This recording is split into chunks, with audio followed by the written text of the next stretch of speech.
అందరికీ ప్రభువు రక్షకుడైన యేసుక్రీస్తు నామంలో నా హృదయపూర్వకమైన వందనాలు తెలియపరుస్తున్నాను. మీ అందరికీ తెలిసిన విషయమే. 27వ తారీఖున మంగళవారం ఉదయం 10 గంటలకు చీరాలలో దైవ సేవకుల ఆత్మీయ సమ్మేళనం జరుగుతూ ఉంది. రాష్ట్ర నలుమూలల నుంచి దైవ సేవకులు వస్తున్నారు. క్రైస్తవ ప్రపంచంలో జరుగుతున్న సమస్యలపై, క్రైస్తవ ప్రపంచంలో జరుగుతున్న దాడులపై ధీటుగా ప్రశ్నించే గొంతుకుగా అజయ్ బాబు గారు ఎంతగానో పనిచేస్తూ ఉన్నారు. అజయ్ బాబు గారు చీరాలకు విచ్చేస్తున్నారు. మహమ్మద్ ఇస్మాయిల్ గారు చీరాలకు విచ్చేస్తున్నారు. ప్రముఖ సినీ నటి దివ్యవాణి గారు కూడా చీరాలు విచ్చేస్తున్నారు.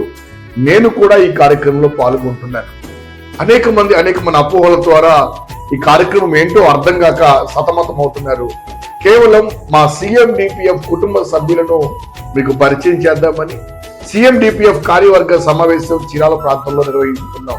దైవ సేవకులారా రండి, మనకేమన్నా సమస్యలైనా మన పక్ష నిలబడి పోరాడే వాళ్ళు మనకు ఎంత అవసరం. ఈరోజు క్రైస్తవ సమాజంలో చిన్నభిన్నం అయిపోతా ఉన్నాం. సమస్యలు వస్తే మాట్లాడేవాడు కానీ ప్రశ్నించేవాడు కానీ కరువు అవుతున్న రోజుల్లో ఉన్నాం. ఒక సేవకుడికి సమస్య వస్తే మరొక సేవకుడు రాలేని పరిస్థితి, ఒకరికి ఏమైనా ఇబ్బంది కలిగితే మరొక రాలేని పరిస్థితి.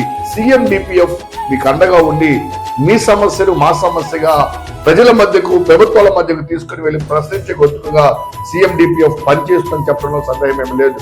అజయ్ బాబు గారు పూనుకున్న ఈ పనికి మేమంతా, మా రాష్ట్ర కార్యవర్గం అంతా కలిసి పనిచేస్తున్నాం. చీరాలలో కలుద్దాం. 27 తారీఖు చీరాలలో మిమ్మల్ని కలవాలని మేమందరం వస్తున్నాం. అందరూ ఐకమత్యంగా ఒకరి చేయి ఒకరు కలుపుకొని ఈ మీటింగ్ లో పాల్గొనండి.